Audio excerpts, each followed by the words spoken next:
Hey guys, Macca here. Just wanted to make a quick video kind of wrapping up my quick thoughts and telling you guys exactly what went down at the Xbox E3 press conference that happened on June 15th.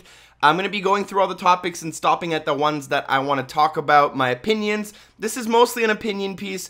It will have kind of news in it, but it's not really like a high production video like I sometimes make for other stuff. It's just going to be me talking. I'll have some screenshots on the screen, hopefully in that corner, and lots of links for you to click down in the description box below. I also want you guys to engage in comments down below and tell me what you liked, disliked, what you thought about certain aspects of the conference yourselves, what you're looking forward to, and whatnot. So they opened up the conference with Halo 5, and they showed off some gameplay from what seemed to be the campaign, and there were kind of 4 characters running around, although it seemed to be single player, and they seemed to have some kind of new co-op aspects introduced, which seemed to work. In my opinion, the Halo 5 seemed to be more action and story-based, and kind of tech-based, showing the new things in the game versus like a combat-based trailer. I would have preferred to see more shooting, more guns, more kind of combat action versus story, but it was there, and it did show what we can expect from Halo 5, and they did announce Warzone, I believe the mode is called. It's a 24-player variant of the online that they'll be having in Halo 5, so that should be cool. After that, they introduced a brand new IP called ReCore. Links down below for more information about that. It was mostly a trailer, and it showed no gameplay, and it told us very little about what the game will be about, other than it's kind of set in a possible desert in the somewhat future, maybe, with robots and stuff. Again, we couldn't really tell too much from the trailer. I'm hoping that it's a single-player kind of story-driven game, but it could really be anything. Now, right after that, we got probably the biggest shock and the biggest piece of news out of this entire press conference, and that is that there will be Xbox 360 backwards compatibility on the Xbox One. What that means is basically most Xbox 360 games will be uploaded onto the Xbox One. If you have a disc for that game on the 360, you can put it in your Xbox One, it'll download that game, and then you can play it. If you own it digitally already on the Xbox 360, it'll show up on your Xbox One and you'll be able to download it digitally again. Not every game is going to be made available, but it's supposed to be a very easy process for the guys who own the games to be able to kind of sign off their games onto the Xbox One. So it seems that the intention is to have most, if not all, of the 360 games made available on the Xbox One. This is great news for a lot of people. It is a big deal for Xbox in general because it's going to make a lot of people want to probably get rid of their 360s. Which is a good thing, but also a bad thing from a business perspective. But from a fan perspective, it's a big deal, guys. People are really going to appreciate that. Obviously, everything to do with this process is completely free. Unless you don't own the game, never own the game, then you'll probably be able to purchase the game. But if you have a disc, or if you have that game digitally, you will be able to play it free of charge. And that's going to be rolling out for preview members starting soon with a limited catalog of games that's going to be rapidly expanding. And it's going to be made available to the general population holiday season 2015. That's a pretty big deal, guys. We'll be able to play a lot of 360 games, and all of the 360 games are going to have features that we already have on the Xbox One, and we'll be able to use them on the 360. So what that means is we'll be able to take screenshots. We'll be able to take video recordings using Xbox Record That. We'll be able to use the built-in Twitch streaming service that is on our Xboxes to stream 360 games. So it's basically your game exactly as you remembered it, but using everything that you have gotten used to on your Xbox One. Awesome idea. I'll talk a little bit about some of the implementation of that later on when I start talking about Rainbow Six, because there was a piece of news that came with Rainbow Six that has to do with backwards compatibility, but we'll get there in literally a couple minutes. After that, they announced the Xbox Elite controller. Hopefully I have a screenshot here, and I'll have some more info down below. They showed details about it, and basically, for anyone who might be unfamiliar with some of the Pro controllers that are already available through third-party companies, this is basically a new type of controller that is going to include a different type of D-pad that should fit better with certain types of games depending on what you like to play. I believe the D-pad itself is interchangeable. If not, a lot of the other pieces are interchangeable, like the thumbsticks. Racing fans might like higher thumbsticks to have a more sensitive curve on their controller. You'll also be able to program stuff in the actual Xbox itself. Like, you can remap the buttons. You can interchange the paddles on the back, which will now be there. So if you're playing an FPS and you want to jump without taking your thumb off of the control stick, you can do that with back pedals now. For someone like me who plays a lot of Halo, I got used to bumper jumper, and that's what I did to be able to kind of aim while jumping, and now you'll be able to do it with back paddles that are also interchangeable. Now, no pricing has been released about this. I'm going to assume it's going to be about 1.5 times the normal price of a controller in your region, although that's just my guess. I believe it's coming out for holiday 2015, that controller. It's called the Xbox Elite Controller. After that, we had Todd something, I forget his last name, oh boy, some people are going to hate me, who came out. He's the Fallout 4 guy who is the head of Bethesda, and he showed some Fallout 4 trailer that wasn't shown yesterday, and then he talked about mod support and how there will be a mod workshop for Fallout 4 that is connected to the PC, transferred and shared, and completely free. So any mods you have on PC will be accessible on the Xbox One. Obviously, there will be probably some graphical mods that aren't compatible, because I will assume if you start taking like super high realistic resolution texture mods and trying to put them on the Xbox One, they won't run. But the other mods will hopefully run. Next up, we had a guy from EA come out, talk about EA Access. There's not a lot to talk about, but basically EA Access is free for 1 week for everyone. Titanfall is a part of that vault now, and Dragon Age Inquisition will be coming to the vault later on this year. Then we had Forza Motorsport 6 talked about. Honestly, probably the least we've ever seen Forza talked about at an E3 conference from Microsoft. We didn't get a lot of details. We didn't get very much in general. We just saw the Ford GT, the new car, which is on the cover, and we got some information about how they'll be including weather and hopefully a day and night cycle in Forza Motorsport 6. Then they talked about Dark Souls 3, The Division. My opinion on The Division, I wish they would have showed more gameplay. They just showed like a CGI trailer. Then they talked about Rainbow Six Siege, which is coming, and one of the big announcements that they wanted to make was that Rainbow Six Siege will be shipping with Rainbow Six Vegas and Rainbow Six Vegas 2 for free as part of the backwards compatibility thing, so you'll be able to download both of those games for free.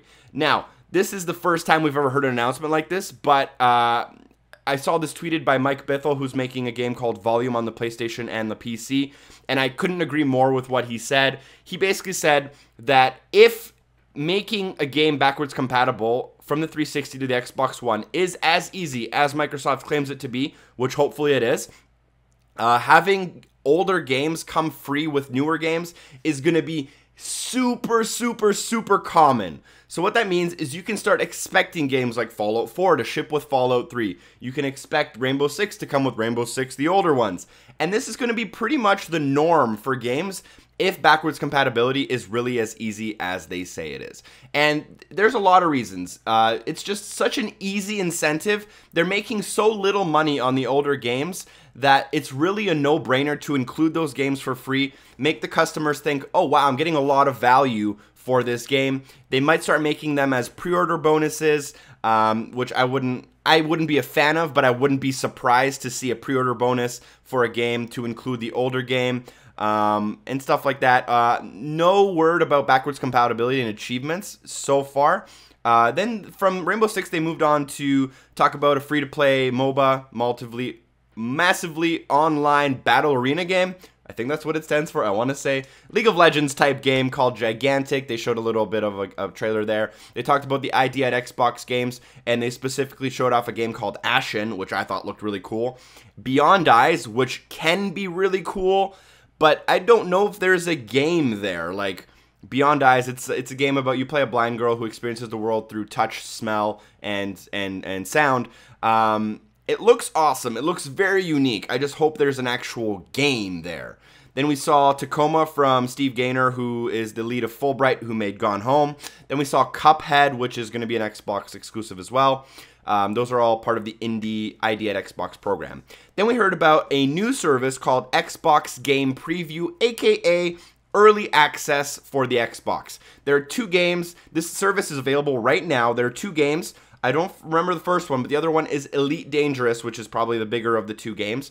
And This is basically just going to be a platform for developers to sell their games before they're completed, very similar to Steam Early Access. The main difference and the important difference as a consumer or as a customer is that every game must be available as a free trial before purchase in order for customers to know what they're getting into. There's been a lot of issues with early access and people being somewhat unhappy with buying into an uncompleted game. This way, you'll have that protection and that security of knowing about a game beforehand and deciding on whether that's something you want to invest in as it's being built. Next up, they showed Tomb Raider, like a gameplay demo. It seemed very, very similar to Uncharted. And that seems like a no-brainer to me. A lot of people were surprised. I thought it was a no-brainer because Tomb Raider is now going to be the direct competition for Xbox to Sony's Uncharted. And we're going to see a lot more kind of platforming and stuff to kind of compete with Uncharted. I thought it looked pretty cool. I would say graphically it looked amazing. Some of the gameplay mechanics, like there was a QTE. I'm not 100% sure if I'm into that, but it's pretty cool. Then they announced Rare Replay, which is a collection of 30 classic Rare games for $30, which will include 10,000 GamerScore. That's a lot of GamerScore for one disc. Not really that excited about that in general. I am I'm a retro gamer. I like my retro games, but I don't know if classic collections are my type of deal. But I'm sure a lot of people are really excited about that. They announced a new Rare game called Sea of Thieves. It's a cartoony pirate style game. I believe it's going to be like aimed at like a T for teens, not like a mature audience, but not like a super kids audience either. It should be a lot of fun. I don't know. We'll have to see more about it. Then they announced Fable Legends. It's a free-to-play game. That's already known, but they just elaborated on that. And they announced how it's compatible with Windows 10 and how you can seamlessly jump between Windows 10 and Xbox One and keep everything between them. So that was just their way of kind of talking about the integration of Windows 10 and Xbox One together. Then they started talking about virtual reality and how they partnered up with Oculus Rift, but they kind of kept it vague and somewhat left it there. And they talked about the augmented reality, aka the HoloLens, and they showed a Minecraft demo of how that works. It was pretty cool, my opinion. It's a very like tech demo driven experience right now. I'm kind of waiting to see. They tried to show how the HoloLens can be used by gamers, but I don't know if I'm like 100% sold on it just yet. Okay, had a small camera problem, but I think it's fixed now. After the HoloLens stuff, which like I was saying, it was a cool tech demo, but I don't know if as a gamer it's something I would need to have to improve my gaming life. But as a consumer of technology who's interested in gaming, I might pick up a HoloLens type of thing, if that makes sense. After that, they closed the show with Gears of War announcements. And the first announcement was that Gears of War Ultimate Edition, aka Gears of War 1 Remastered, is coming out on August 25th, which is pretty soon. It's probably sooner than a lot of us expected, sooner than I expected for sure. And right now, already, currently, like as this video is up, there is a 1-week public beta. And that beta, you will either get an Xbox Live message in your inbox with a code you can redeem, or you'll have to register on their website, xbox.com/Gears of War, something like that, and then you can register for the beta and they'll send you a code, and that's going to last 1 week starting the day this video was uploaded. At the end of the show, they finished it with Gears of War 4. I don't know what the title is exactly. On some places it says Gears of War 4. In the branding, it seems to say Gears 4. But they closed the show with the Coalition, which is the new group of people, aka Black Tusk Studio. They are working on Gears of War 4, and they showed a small 3-4 minute kind of gameplay demo of the game right now. It looks pretty good in my opinion. It's too dark in terms of its contrast and color. It seems to be lacking like life, but I don't know if it's because it's kind of early and they're still working on some of that. It just seemed too dark, not in the atmosphere way or in the kind of horror way. The color palette just seemed too dark for Gears of War, if that's even possible. And that's basically it. That's kind of everything I have to say about this conference. As I said, the biggest deal, backwards compatibility. The new controller looks awesome. Can't wait to get my hands on it coming later this year. Wish they would have showed a little bit more of the Division gameplay or Forza Motorsport 6 gameplay, but it's cool. They showed that they have a wide variety of indie ID at Xbox games coming out.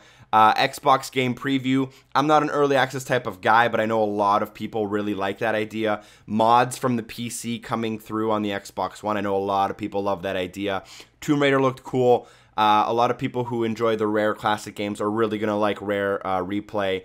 And there's some cool stuff happening with Minecraft and the HoloLens. And then Gears of War and Halo. How can you not like Gears of War and Halo? And just to wrap it off, because a lot of people seem to be confused about where Scalebound, Quantum Break, and, oh god, Scalebound, Quantum Break, and Crackdown were. So those 3 games are going to be shown at Gamescom, which I believe is in July. Not 100% sure, but we should see more information about those games coming very, very shortly. Thank you guys for watching. That's about a wrap-up with some of my personal opinions. Overall, I would say that the conference was a huge thumbs up. Not perfect, like there were no boom surprises, but in general, it was a very good conference. In general, everything shown was a positive, and I have like no problem. I'm very confident moving forward that they've made the right decisions and that we are gonna get the best console experience that we can possibly get. And that's basically my opinion on everything.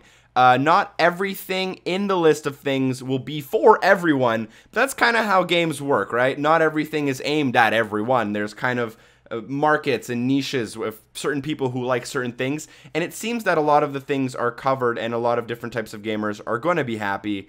And hopefully that's all there is. I want to know your opinion, guys. Comments down below. I will be talking to you, replying to hopefully everyone that makes a comment worth replying to. And that's about it. Thanks for watching. See you next time. Peace.